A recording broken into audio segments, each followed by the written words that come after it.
കഴിഞ്ഞ ആഴ്ച മലയാളികൾ ആഘോഷിച്ച ഒരു ആഘോഷം, ഒരുത്തൻ്റെ ജീവിതത്തിൽ നടന്ന ഒളിച്ചോട്ടം, ഒരു പ്രമുഖ ഇൻഫ്ലുവൻസറുടെ. ഈ വിഷയം ഒരു വിഷയമാക്കി വീഡിയോയിൽ കൊണ്ടുവരണമെന്ന് ഞാൻ ഒട്ടും വിചാരിക്കുന്നില്ല. ഞാൻ അങ്ങനെ ചെയ്യേണ്ടെന്ന് വിചാരിച്ചിരുന്നതാണ്. പക്ഷേ ഇത് എനിക്ക് പറയാതിരുന്നു കഴിഞ്ഞാൽ എനിക്ക് ഒരു നമ്മളെ രസതന്ത്രത്തിലെ ഇന്നസെൻ്റ് ഏട്ടൻ്റെ അവസ്ഥയാണ്. പറയാതിരിക്കാൻ എനിക്ക് പറ്റത്തില്ല. ഞാൻ പിന്നെ നോക്കി പിന്നെ എനിക്ക് മോണിറ്റൈസേഷനും പൈസയൊന്നും ഇല്ലടേ, ചാനലേ റിസ്കിൽ കിടക്കുകയാണ്. അപ്പോൾ പിന്നെ എനിക്ക് ആരുടെയും ഇത് വെച്ചിട്ട് കാശാക്കിയെന്നുള്ളൊരു റിഗ്രറ്റ് തോന്നേണ്ട കാര്യമില്ല. മാത്രമല്ല എനിക്കിത് പറയാതിരിക്കാൻ പറ്റത്തില്ല. ഈ വിഷയം നടന്നതിൻ്റെ പിറ്റേ ദിവസം രാവിലെ തന്നെ ഞാനിത് അറിഞ്ഞതാണ്. എൻ്റെ ക്ലോസ്ഡ് സർക്കിളിൽ നിന്ന് അറിഞ്ഞതാണ്. തള്ളൊന്നുമല്ല, ഞാൻ അറിഞ്ഞതാണ്. നിങ്ങൾ അറിഞ്ഞതിലും കൂടുതൽ കാര്യങ്ങൾ ഞാൻ അറിഞ്ഞിട്ടുണ്ട്. ഈ വിഷയം മാത്രമല്ല, വേറെ കുറേ കാര്യങ്ങളൊക്കെ പുറത്ത് നടക്കുന്നുണ്ട്. അധികം മാധ്യമങ്ങൾ പുറത്ത് അറിയാത്തതുകൊണ്ട് ഇങ്ങനെ അങ്ങ് പോകണം. അതൊക്കെ അവിടെ നിൽക്കട്ടെ. അപ്പോൾ ഈ വിഷയം ഞാൻ അറിഞ്ഞതാണ്. അറിഞ്ഞ സമയത്ത് എനിക്ക് ഇദ്ദേഹമായിട്ട് പേഴ്സണലി ഒരു ബന്ധവുമില്ല, എനിക്കറിയത്തില്ല. പുള്ളി ചിലപ്പോൾ എൻ്റെ റിവ്യൂ കണ്ടിട്ടുണ്ടാവും, അത്രേ ഉള്ളൂ. അല്ലാതെ എനിക്ക് പുള്ളിക്കാരനായിട്ടൊരു ഇതില്ല. പക്ഷേ ഞാൻ അറിഞ്ഞു. എൻ്റെ സർക്കിളിലുള്ള കുറച്ച് പേര് അറിഞ്ഞിട്ടുണ്ട്. നമ്മളെല്ലാവർക്കും ഒരു ഷോക്കായിരുന്നു, അയ്യോ ചെറുക്കരുത് എങ്ങനെ സർവൈവ് ചെയ്യും. എന്നാൽ അവരുടെ ഫെയിമും പുറത്ത് വന്നിട്ടുള്ള ഇമേജ് അങ്ങനെയല്ലല്ലോ. അവനെങ്ങനെ ഇത് താങ്ങും? ഈ ഒരു സിറ്റുവേഷൻ, സിനിമയും ഇങ്ങനെയായി, ഇതും ഇങ്ങനെയായി. പക്ഷേ ഞങ്ങൾ പിന്നെ ഈ ഉമ്മാർ വലിച്ചു കീറി അവൻ്റെ രക്തം വലിച്ചൂറ്റി കുടിക്കുന്ന കുറേ എണ്ണം വരും. എല്ലാവരെയും നമ്മൾ വിചാരിച്ച് വെച്ചിട്ടുണ്ടായിരുന്നു. ഞാൻ പ്രതീക്ഷിക്കാത്ത കുറച്ച് മുഖങ്ങൾ അതിൽ വന്നു. പോട്ടെ, ഇങ്ങനെ ആവും. അത് എങ്ങനെയെങ്കിലും അത് ആരും അറിയാതെ അവൻ്റെ ഇത് പോട്ടെ, അവൻ്റെ ഫാമിലിക്കകത്ത് തന്നെ നിന്ന് പോട്ടെ എന്നുള്ള അങ്ങനെ വിചാരിച്ചിരിക്കുകയായിരുന്നു. ആ ഒരു ദിവസം ഒരു അനക്കവും ഇല്ലായിരുന്നു. ഓക്കെ, ഇതങ്ങ് പോയി, കാര്യങ്ങളവിടെ ഇതായിരുന്നു. ഒരു ദിവസം ഒരു പ്രശ്നമില്ലായിരുന്നു, ആരും അറിഞ്ഞില്ല. ഞായറാഴ്ച ആയപ്പോൾ പതുക്കെ ഇതിൻ്റെ ആൽഗോരിതം വർക്ക് ചെയ്യണമെന്ന് അറിയാം. യവന്മാരെല്ലാം കാര്യം അറിഞ്ഞു. പക്ഷേ ഒറ്റയടിക്ക് പറഞ്ഞു കഴിഞ്ഞാൽ ഇത് ഇതാണ് സിനിമയിലെ സസ്പെൻസ് ത്രില്ലർ പോലെയാണ്. ഏറ്റവും അവസാനം റിവീൽ ചെയ്യാൻ പറ്റുള്ളൂ. അതുവരെ ഇങ്ങനെ ഇട്ടിട്ട് പോകണം. സസ്പെൻസ് ഇട്ടിട്ട് ബിൽഡ് ചെയ്ത് പോകണം. ആദ്യം വന്ന ടെംപ്ലേറ്റ് ഇങ്ങനെയാണ്. അയ്യോ, കേട്ടതൊന്നും സത്യമാകരുതെന്ന് കരുതുന്നു. അയ്യോ, അവൻ്റെ പിന്നെ കുഞ്ഞമ്മര മക്കളല്ലേ അവർ. കേട്ടതൊന്നും സത്യമാകരുത്, അവൻ അത്ര വിഷമന്മാരായി. അവനെന്ത് വേണം? ഡോളർ ഫസ്റ്റത്തെ ഡോളർ. ഇത് കേട്ടതൊന്നും സത്യമാവരുതെന്ന് കരുതുന്നു. പിന്നെ കഴിഞ്ഞ് ഇങ്ങനൊരു വാർത്ത കേൾക്കുന്നുണ്ട്, ശരിയാണോ? അപ്പോഴാണ് കാര്യം വരുന്നത്. ഇതാണ് സംഭവിച്ചത്.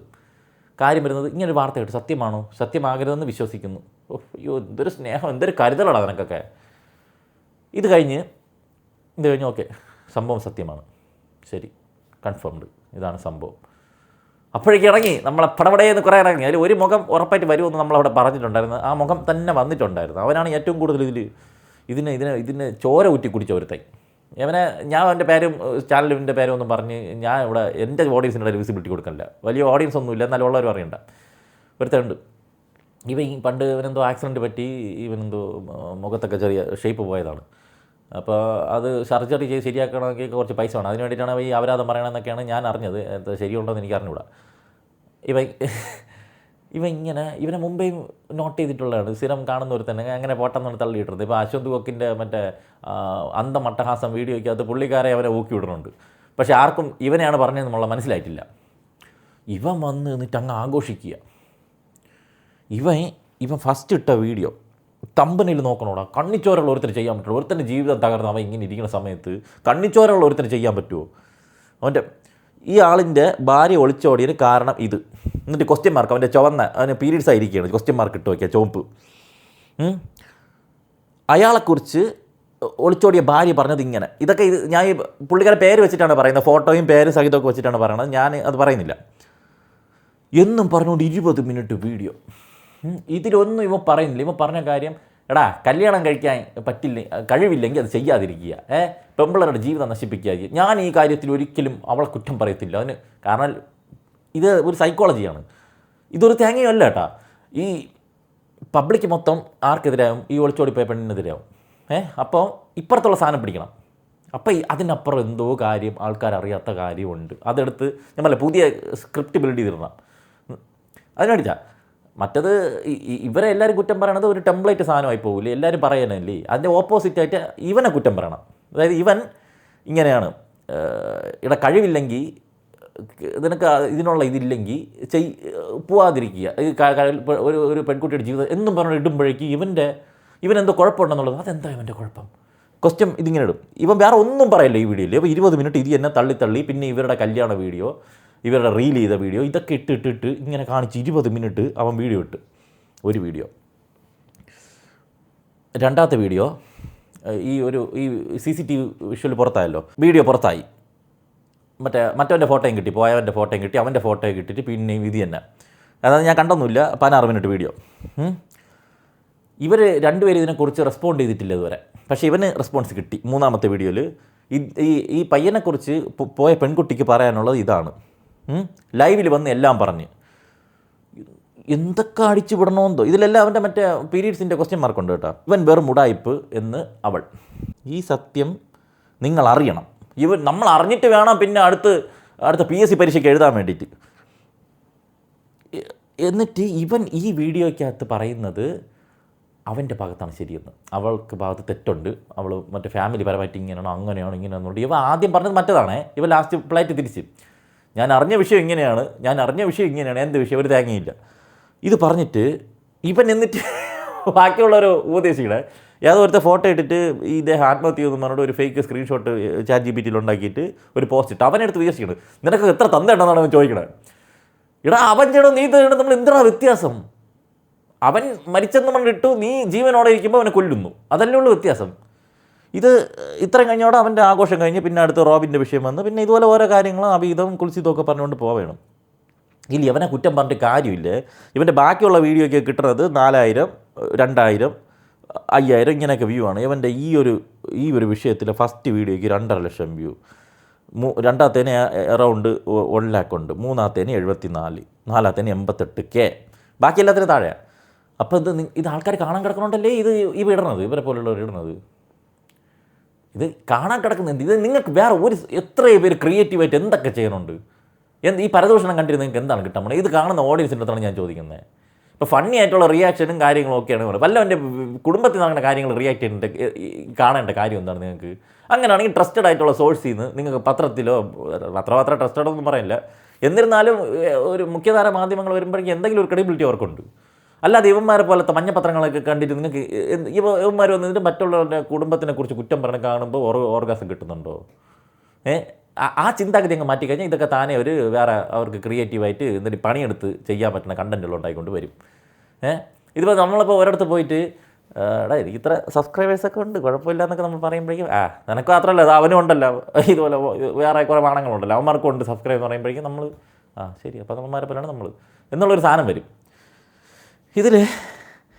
അപ്പോൾ ഇതാണ് നീ സൗന്ദര്യം എന്ന് പറഞ്ഞാൽ മുഖത്തുള്ളല്ലടാ, നിൻ്റെ വാക്കുകളിലുള്ള സൗന്ദര്യം കൊണ്ട് നിൻ്റെ മുഖം അങ്ങനെ ഇരുന്നാൽ ആൾക്കാർ ഇഷ്ടപ്പെടും.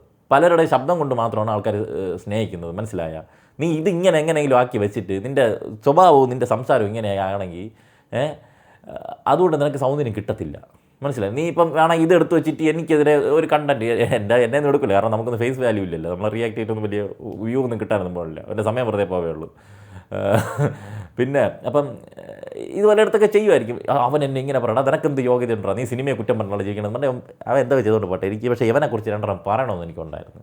കാരണം ഇവൻ കുറേ ദിവസമായി തുടങ്ങി അവൻ ഇത്രയും തെണ്ടിത്തരങ്ങൾ കാണിക്കരുത്. വേറെ കുറച്ച് പേരുണ്ട് അവരെ, പക്ഷേ ഇതുപോലത്തെ ഒരു സാധനം ഞാൻ കണ്ടിട്ടില്ല, ഇതുപോലത്തെ ഒരു വിഷം അത് യവൻ മാത്രമേ ഉള്ളൂ. വേറെയും 1-2 പേര് ഈ വിഷയത്തിനെക്കുറിച്ച് റിയാക്ട് ചെയ്തിട്ടുണ്ട്. അവർ 1-2 പേര് എൻ്റെ സുഹൃത്തായതുകൊണ്ട് മാത്രം പബ്ലിക് പ്ലാറ്റ്ഫോമിൽ വന്നിട്ട് കുറ്റം പറഞ്ഞാൽ ശരിയല്ലാത്തതുകൊണ്ട് ഞാനൊന്നും പറയില്ല. ഇനി യവന്മാർ കാണിച്ച ഈ തന്തലായികളെല്ലാം കൂടി എന്ത് സംഭവിച്ചത്? ഇത് അവരുടെ ഫാമിലിയിൽ അവൻ്റെ സർക്കിളിൽ മാത്രം ഒതുങ്ങി നിൽക്കേണ്ട ഒരു വിഷയം എവിടേക്ക് അത് തമിഴ്നാടും കടന്ന് ഹിന്ദി നോർത്തിൽ വരെ പോയി അവിടുത്തെ വാണങ്ങളും എടുത്ത് കണ്ടൻ്റാക്കി. എന്തൊരു ഗതികെട്ട അവസ്ഥയെന്ന് ആലോചിച്ച് നോക്കട്ടെ, ഞാൻ കാണിച്ചു തരാം. ஒருத்தர் பரிமாறப்பட்ட ஒரு அதீத காதல் இன்னைக்கு ஒருத்தரை அனாதையாக்கி இருக்கு. अगर तुम्हें लगता है कि मैं सुंदर हूं, मुझे कोई नहीं छोड़ सकता, तो आ जाओ तुम्हारा भ्रम तोड़ते हैं. സന്തോഷമായടേ, സമാധാനം. എല്ലാവരും നിങ്ങൾക്ക് ആവശ്യത്തിന് പൈസയും കിട്ടി, എല്ലാം കിട്ടി. പക്ഷേ എനിക്കിതിൽ ഒരു ഗൂസ് ബംസ് കിട്ടിയത് ഇന്നവൻ ഒരു വീഡിയോ ഇട്ടിട്ടുണ്ട്. നീയൊക്കെ എന്ത് തേങ്ങ വേണം കാണിച്ചോ, ഞാനിവിടെ ഉണ്ടറാ എന്ന് കാണിച്ചോണ്ട് എനിക്ക് ഭയങ്കര പ്രൗഡായിട്ടാ. ഇതിൽ ആരെ മിസ്റ്റേക്കോ അവരെ മിസ്റ്റേക്കോ എന്ത് സംഭവിച്ചു കഴിഞ്ഞു, അത് കഴിഞ്ഞു. അതിൽ നിന്ന് റിക്കവർ ചെയ്ത് വരിക. നിങ്ങൾക്ക് ജീവിതത്തിൽ എത്ര ട്രോമ കിട്ടിയാലും എന്ത് വലിയ ഇതുണ്ടായാലും നിങ്ങൾക്ക് തിരിച്ച് കയറി വരാൻ പറ്റും, നിങ്ങളെ കൊണ്ടേ പറ്റുള്ളൂ എന്നുള്ളൊരു ഇൻസ്പിറേഷനാണ് അവൻ ഇന്നിട്ട ഒരു റീൽ. അത് ഭയങ്കര കണ്ടൻറ്റ് വെച്ച് വലിയ മഹത്വരമായിട്ട് ചിരി ഉണ്ടാക്കുന്ന സാധനമൊന്നുമില്ല, പക്ഷേ അതാണ് അവൻ്റെ മറുപടി. Love you bro. और इसकी बीवी इसको छोड़ के एक बस कंडक्टर के साथ भाग गई। अरे डायन क्या कमी रही थी तेरे पति में? अच्छी शक्ल थी, अच्छा पैसा था, इतना बड़ा यूट्यूबर था, और क्या चाहिए तुझे? अब क्या बोतल लेके मानेगी क्या पिछवाड़े में? सारा भरोसा करने लायक नहीं है किसी के ऊपर। इंटरनेट में अपने पति के साथ प्यारी प्यारी वीडियो और फोटो डालती थी और पीठ पीछे बस कंडक्टर का गियर हिलाती थी। अरे शर्म नहीं आई तुझे? पता नहीं क्या ही हो रहा समाज में, गर्लफ्रेंड बॉयफ्रेंड को पेल दे रही है। അവൻ്റെ വീട്ടിൽ പണിക്ക് പോയ ബംഗാളി ആയിരിക്കും, അല്ല ഇത്ര രോഷം കൊള്ളേണ്ട കാര്യമൊന്നുമില്ല. എടാ നിൻ്റെ ഫോണിനകത്ത് IP റേറ്റിംഗ് ഒക്കെ ഉള്ളത് തന്നെ, ഇല്ലെങ്കിൽ നിൻ്റെ തുപ്പൽ വീണ് അതിപ്പോൾ ചീത്തയായി കാണും. നമുക്ക് ബാക്കിയുള്ള വീഡിയോസിലേക്ക് പോകണം. ഇത് ഇപ്പം പള്ളിയിലെല്ലാം പോകുന്നത് സയൻസിന്റെ ഭാഷയിൽ പറഞ്ഞ ആൽഫ തരംഗങ്ങൾ ശരീരത്തിൽ ഉണ്ടാക്കാനാണ്. അപ്പോൾ ഇത് പിടിക്കുന്ന വ്യക്തികൾ ആൽഫ പ്ലസ് തീറ്റ തരംഗം എന്ന് പറഞ്ഞാൽ മനസ്സിലാവുന്ന ഭാഷ പറഞ്ഞാൽ നമ്മളിപ്പോ കഴിക്കുന്ന ഇറച്ചി മീനൊക്കെ ബീറ്റ തരംഗമാണ് വരിക. തീറ്റ തരംഗം എന്ന് പറഞ്ഞാൽ മദ്യം, ലഹരി വസ്തുക്കളാണ്. ഇറച്ചി മീനുമൊക്കെ നമ്മൾ കഴിക്കുന്ന തീറ്റ എണ്ണമാണ് തീറ്റ തരംഗം. കാരണം ഇത് തലച്ചോറിനെ ബാധിക്കുന്ന പ്രശ്നമായി വരും. ഞാൻ ഉദ്ദേശിച്ചത്, നിങ്ങൾ ഒരു ഡെഡ് ബോഡി കാണാൻ പോവുകയാണെങ്കിൽ നിർബന്ധമായിട്ട് നിങ്ങളെ കയ്യിൽ നിന്ന് ചിന്മുദ്ര വിട്ടിരിക്കണം. അങ്ങനെ പ്രശ്നമുണ്ട്. കാരണം ഈ ഡെഡ് ബോഡി ചേച്ചിന്റെ റിയാക്ഷൻ ഇവിടെയാണ്, വിട്ടോടാ വിട്ട് ഡെഡ് ബോഡി കണ്ടപ്പോൾ എന്നത് തീറ്റ തരംഗമാണ്. അതൊന്ന് വെറുതെ മൈൻഡിൽ വെച്ചാൽ മതി. ഈ ചിന്മുദ്ര പിടിച്ച ഒരു മനുഷ്യൻ ഒരു കാരണവശാലും ഡെഡ് ബോഡിയെ ചുറ്റരുത്. കാണാം, പക്ഷെ ചുറ്റരുത്. ചുറ്റിയാൽ അത് തീറ്റ തരംഗമാണ്, നിങ്ങൾക്ക് പണി കിട്ടും. നിങ്ങൾ ഡെഡ് ബോഡിയെ കാണാൻ പോകുമ്പോൾ മാന്യമായിട്ട് ഇങ്ങനെ തൊഴുതിട്ട് പോവുക, ഇങ്ങനെ പിടിച്ചോണ്ട് ചുറ്റരുത് കേട്ടോ. അതേപോലെ പ്രേതബാധയുള്ള വീട്, മദ്യപിച്ച വ്യക്തികൾ, കഞ്ചാവ് അടിച്ച ആളുകളെ ചുറ്റരുത്. കഞ്ചാവ് അടിച്ച ആളുകളുടെ ഫ്രണ്ടിൽ പോയി ഇങ്ങനെ ചുറ്റരുത് കേട്ടോ. എന്റെ അനുഭവമാണ് പറയുന്നത്.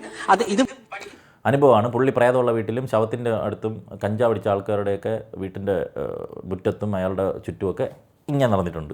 അതിനുശേഷം പുള്ളിക്ക് ഉറങ്ങാൻ പറ്റിയില്ല. പഠിക്കുന്ന കുട്ടികൾക്ക് മാത്രമല്ല, ഇപ്പൊ ജോലി ചെയ്യുന്ന ആളുകൾക്കോ, ഈവൻ നിങ്ങൾക്ക് ഉറക്കം കിട്ടുന്നില്ല രാത്രി, എന്തെങ്കിലും പരിപാടി കാണുന്ന മുഴുവൻ ആളുകളോട് ഞാൻ ഉറപ്പിച്ചു വരുന്നു, നിങ്ങൾക്ക് എന്തെങ്കിലും കാലത്ത് രാത്രി ഉറക്കം കിട്ടുന്നില്ല, നിങ്ങൾ കൈ ഇങ്ങനെ പിടിച്ചു നോക്കുമ്പോൾ ഉറക്കം കിട്ടും.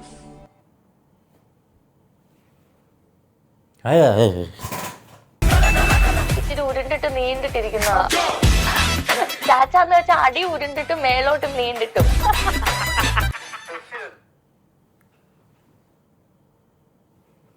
പെപ്സി അല്ല. എന്ന് ഉപയോഗിക്കുവോ?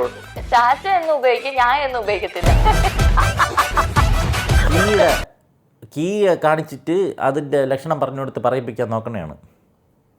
നല്ല ആങ്കറും നല്ല ചാച്ചനും നല്ല കിണിയും. 2018 ഞാൻ എഴുതിയ ഒരു ലേഖനമാണ് പവർ ഓഫ് സോഷ്യൽ മീഡിയ എന്ന വിഷയത്തിൽ. ഉയർന്നു വരുന്ന യുവാക്കളുടെ ശബ്ദം രാഷ്ട്രീയ പാർട്ടികളെ തൂത്തെറിയപ്പെടുന്നത് BJP വിരുദ്ധരാവും എന്നതാണ് സത്യം. എന്തെന്നാൽ ഇന്ത്യയിൽ 2 രാഷ്ട്രീയം മാത്രമാണ് നിലവിലുള്ളത്. ഭാരതീയ സംസ്കാരത്തിൽ ഊന്നിയ BJP രാഷ്ട്രീയവും BJP വിരുദ്ധ രാഷ്ട്രീയവും. ഒന്നാം തരം BJP-ക്കാരെ പോലെ സംസാരിക്കുന്നത്. അത് ഞാൻ എഴുതിയതിന്റെ അർത്ഥം ഞാൻ മറ്റുള്ളവർ പറയുന്ന രാഷ്ട്രീയമാണ്. അതായത് ഭാരത വിരുദ്ധ ഒരു കോമയുണ്ട്. ആ കോമ ഒരു കോമയില്ല, നോക്ക്, ഒരു കോമയില്ല. സ്ക്രീൻഷോട്ട് ആയിരിക്കും. അത് ഫേസ്ബുക്കിലാണ് ഞാൻ പോസ്റ്റ് ചെയ്തത്, ഇൻസ്റ്റയിലാണ്. അല്ലല്ല, ഫേസ്ബുക്ക് കിടപ്പുണ്ട്. ഉണ്ട്, ഫേസ്ബുക്ക് ഇപ്പോഴും കിടപ്പുണ്ട്. അതെ. അതായത് BJP വിരുദ്ധ രാഷ്ട്രീയം രാജ്യവിരുദ്ധ രാഷ്ട്രീയം എന്ന് പറയുകയാണ്. ഞാൻ പറഞ്ഞോട്ടെ, RSS പോലും പറയാത്ത RSS വർത്തമാനം ഞാൻ പറയാം ഹാഷ്മി. എന്റെ കൃത്യമായ ഉത്തരം ഞാൻ പറയാം. 3 പേർ അല്ല, അഖിൽമാരാർ BJP-കാരാണെങ്കിൽ RSS-കാരാണെങ്കിൽ അത് തുറന്നു പറയാനുള്ള ധൈര്യം കാണിക്കാകില്ലേ? എനിക്കെന്താ പേടി? ഇവിടെ 3 തരം രാഷ്ട്രീയം. അത് കോമയുണ്ടെന്ന് ഞാൻ വീണ്ടും പറഞ്ഞു. ഇൻസ്റ്റയിൽ നിങ്ങൾക്ക് കാര്യമില്ല, പറയുന്നത് കോമ ഉണ്ടായാലും കാര്യമില്ല. ഭാരത വിരുദ്ധ BJP വിരുദ്ധ രാഷ്ട്രീയം രാജ്യത്തെ നശിപ്പിക്കാൻ നടക്കുന്ന ഒരു വിഭാഗം ഉണ്ടെന്നേ. അതാരാണ്? BJP-കാരല്ലാത്തവരെല്ലാം അങ്ങനെയാണോ? രാജ്യവിരുദ്ധരാണോ? അത് അടുത്ത വിഭാഗം. BJP വിരുദ്ധർ മൂന്നാമത്തത്. അല്ല, മൂന്നാമത്തിൽ 2 രാഷ്ട്രീയം.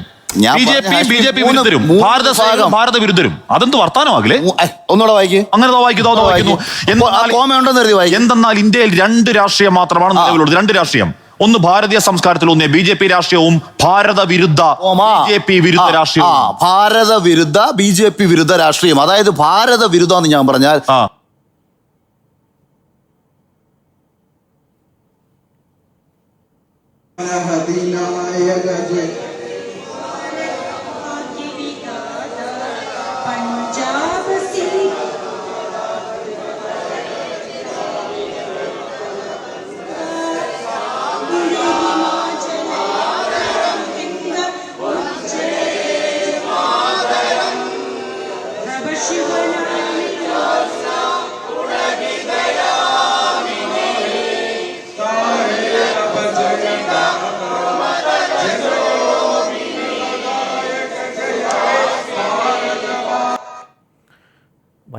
എനിക്ക് അറിഞ്ഞു നല്ലൊരു സ്വാതന്ത്ര്യ ദിനമായിട്ട് ഇമാരി എന്തിരിത് എനിക്ക് മനസ്സിലാവില്ല.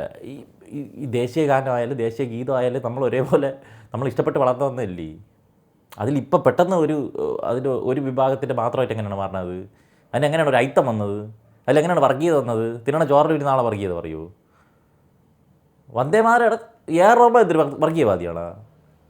എനിക്കിതിൻ്റെ കോൺട്രവേഴ്സിയുടെ കാര്യമേ മനസ്സിലാവില്ല. വന്ദേമാരം പാടുന്നവർ പാടിക്കോട്ടെ, വന്ദേമാരം ദേശീയ ഗാനം പാടുന്നവർ പാടിക്കോട്ടെ. ഇത് ഇല്ലെങ്കിൽ വന്ദേമാതരം പാടാൻ നടക്കണവർ കറക്റ്റായിട്ട് പഠിച്ചിട്ട് വന്നിട്ട് പാടുക. ഇത് ഇവിടെ എന്തോരം വിഷയങ്ങളുണ്ട്, ഇവിടെ എന്തൊക്കെ കാര്യങ്ങളുണ്ട്, ഇവിടെ എന്തൊക്കെ ജനകീയ വിഷയങ്ങളുണ്ട്. ഇതാണ് ഇവിടെ വലിയ വിഷയം. വന്ദേമാരം ഓക്കെ, വന്ദേമാരം പാടാം, ദേശീയ ഗാനം പാടാം.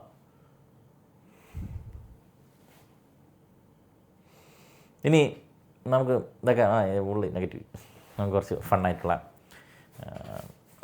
ഓണം വരാൻ പോയല്ലേ കുറച്ച് കളികൾ ഞാൻ പരിചയപ്പെടുത്തി തരാം. വെറൈറ്റി കളിയാണ്, കോമഡി ഒന്നുമല്ല, സീരിയസ് ആയിട്ട് നിങ്ങൾക്ക് ഓഫീസിലൊക്കെ ലോ ബഡ്ജറ്റിലൊക്കെ ചെയ്യാൻ പറ്റുന്ന സാധനങ്ങളാണ്. കുറച്ച് വെറൈറ്റി സാധനങ്ങൾ കാണിച്ചു തരാം. ഫസ്റ്റത്തെ ഒരുത്തൻ്റെ തലയിൽ കണ്ണ് കെട്ടിയിട്ട് ഇതുപോലെ ഒരു ഇത് വെച്ചിട്ട് അവനെ ഒന്ന് കറക്കി നിർത്തുക, ചെറുതായിട്ടൊന്ന് കറക്കി നിർത്തുക. അവൻ ഇങ്ങനെ ഇതിൽ ചവിട്ടാതെ ദിങ്ങനെ ചാടി പോകണം. ഇങ്ങനെ ചാടി പോകുമ്പോൾ ചിലപ്പോൾ വേറെ ഡയറക്ഷനിലോട്ടായിരിക്കും പോകണം. നല്ല രസമായിരിക്കും, കോമഡി ആയിരിക്കും. ഇങ്ങനെ പളഞ്ഞ് നടക്കണം. അടുത്തത് 4 സെപ്പറേറ്റ് കുപ്പികൾ വെച്ച് കൊടുക്കുക. 4 പേർക്ക് 4 കുപ്പികളും ഒരാളത്തൊക്കെ ആക്കണം. അതായത് ഒരാളുടെ ബാക്കിയുള്ള 3 പേരുടെ അടപ്പളവണ വരെ ഇവൻ കളിക്കണം. കുറേ സമയമെടുക്കും.